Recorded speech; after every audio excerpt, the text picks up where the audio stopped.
আজকে আমরা কথা বলবো বাংলাদেশের উত্তরাঞ্চলের একটি গুরুত্বপূর্ণ জেলা সিরাজগঞ্জ সম্পর্কে। যমুনা নদীর তীরে অবস্থিত এ জেলা কৃষি, নদী ও চরাঞ্চলের জন্য বিশেষভাবে পরিচিত। প্রতি বছর যমুনার ভাঙন ও বন্যা এখানে মানুষের জীবনে যেমন কষ্ট নিয়ে আসে, তেমনি আবার বন্যার পলি মাটি এ অঞ্চলে সৃষ্টি করে নতুন সম্ভাবনার। যমুনা নদীর বুকে জুড়ে জেগে ওঠা বিশাল চরগুলোতে এখন দেখা যাচ্ছে ফসলের সমারোহ। বন্যার পানি নেমে যাওয়ার পর উর্বর পলি মাটিতে নানা ধরনের ফসল আবাদ করে নতুন আশার আলো দেখছেন চরাঞ্চলের কৃষকরা। প্রতি বছর বর্ষা মৌসুমে বন্যার কারণে চরাঞ্চলের মানুষের জীবন নেমে আসে কঠিন দুর্ভোগ। ঘরবাড়ি ভেঙে যায়, ফসলের জমি পানির নিচে ডুবে যায়, আর পরিবার নিয়ে নিরাপদ স্থানে আশ্রয় নিতে হয় তাদের।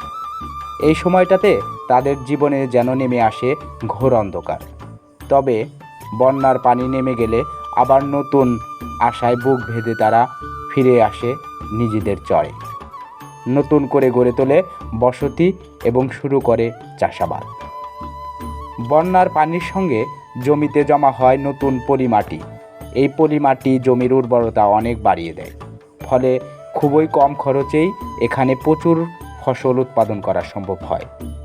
এ কারণেই এখন যমুনা নদীর চরগুলোতে কৃষিকাজে ব্যস্ত হয়ে পড়ছেন স্থানীয় কৃষকরা। জেলার কাজীপুর থেকে শুরু করে চৌহালি পর্যন্ত অসংখ্য চরে এখন সবজি, বাদাম, ভুট্টা, গম, মরিচ, পেঁয়াজ, রসুন এবং ধানসহ বিভিন্ন ধরনের ফসলের ব্যাপক চাষ হচ্ছে। ফসল চাষের পাশাপাশি এখন চরাঞ্চলে গড়ে উঠেছে বাণিজ্যিকভাবে গবাদি পশুর খামারও। শুষ্ক মৌসুমে চরে প্রচুর প্রাকৃতিক ঘাস জন্মায়, যার ফলে গরু পালন করতে খুব বেশি খরচ হয় না। এই সুযোগ কাজে লাগিয়ে অনেক কৃষক এখন কৃষির পাশাপাশি পশুপালনেও মনোযোগ দিচ্ছেন। সব মিলিয়ে যমুনা নদীর চরগুলো এখন স্থানীয় কৃষকদের ভাগ্য পরিবর্তনের এক নতুন সম্ভাবনার কেন্দ্র হয়ে উঠেছে, এবং সেই সাথে চরাঞ্চল মানুষের যে জীবনযাত্রার মান, সেগুলো দিন দিন কিন্তু আরও উন্নতি হচ্ছে, যা আমাদের অর্থনীতিতে গুরুত্বপূর্ণ ভূমিকা পালন করছে।